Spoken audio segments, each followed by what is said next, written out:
Hi everyone, welcome back to super homemade. இன்னைக்கு நாம பார்க்க போறது ஓணம் ஸ்பெஷல். ஓணம்னாலே நம்மளுக்கு ஞாபகம் வருது அழகழகான பூக்கோளமும் ஓணம் சத்யாவும் தான். இன்னைக்கு நம்ம பார்க்க போற ரெசிபி ஓணம் சத்யால பரிமாறக்கூடிய புளி இஞ்சி ரெசிபி. இந்த புளி இஞ்சி சாப்பாட்டுக்கு மட்டும் இல்லாம எல்லா டிஃபன் ஐட்டம்ஸுமே சூப்பரா இருக்கும்.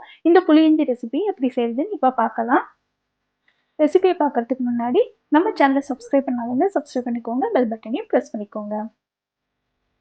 இந்த புளியிஞ்சி ரெசிபிக்கு ஒரு பெரிய எலுமிச்சை சைஸ் அளவுக்கு புளி எடுத்து அது நல்லா 1 மணி நேரம் வெந்நீர்ல ஊற வச்சுக்கோங்க. அப்பதான் நம்ம புளிக்கரைசல் எடுக்கும் பொழுது நல்லா திக்கான புளிக்கரைசல் நம்மளுக்கு கிடைக்கும். இது ஊறுற டைம்ல நம்ம 100 கிராம் அளவுக்கு இஞ்சி எடுத்து அதோட மேல் தோலெல்லாம் சீவி நல்லா வாஷ் பண்ணி இதை மாதிரி ரெடி பண்ணி எடுத்து வச்சுக்கலாம். இந்த இஞ்சியை இப்போ நல்லா பொடி பொடியா நம்ம கட் பண்ணிக்கணும். அது எப்படி கட் பண்றதுங்கிறத நான் இங்க காமிச்சிருக்கேன். இது வந்து பிகினர்ஸ்க்காக நான் காமிக்கிறேன். இந்த மாதிரி நம்ம இஞ்சியை பொடி பொடியா நறுக்கி எடுத்து வச்சுக்கணும். ஸோ நம்ம இஞ்சி இப்போ கட் பண்ணி ரெடியா இருக்கு.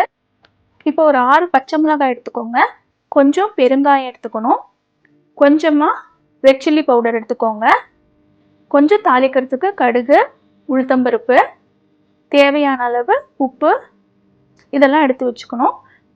நம்ம ஊற வச்ச புளியை நல்லா கரைச்சி இதை மாதிரி கெட்டியான புளிக்கரைசலை எடுத்து ரெடியா வச்சுக்கணும்.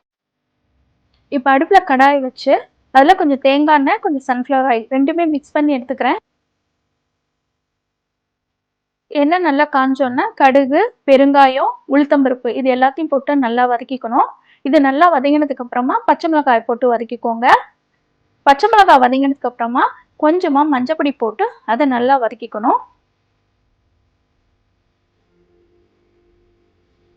இப்போ நறுக்கி வச்சிருக்கிற இஞ்சி இதுல போட்டு நல்லா இஞ்சி சுருங்குற அளவுக்கு வதக்கணும். இஞ்சி நல்லா வதங்கினதுக்கு அப்புறமா 1 spoon Kashmiri red chilli powder போட்டுக்கோங்க.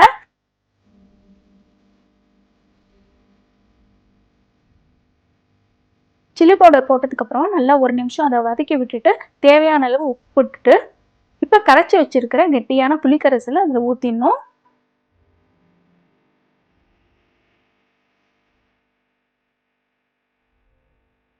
புளித்தண்ணி ஊற்றினதுக்கு அப்புறமா இதை நல்லா கலந்து விட்டுட்டு ஒரு மூடி போட்டு அடுப்பை சிம்ல வச்சுட்டு ஒரு 10லேருந்து 15 நிமிஷம் நல்லா இந்த புளித்தண்ணியை கொதிக்க விட்டுருங்க.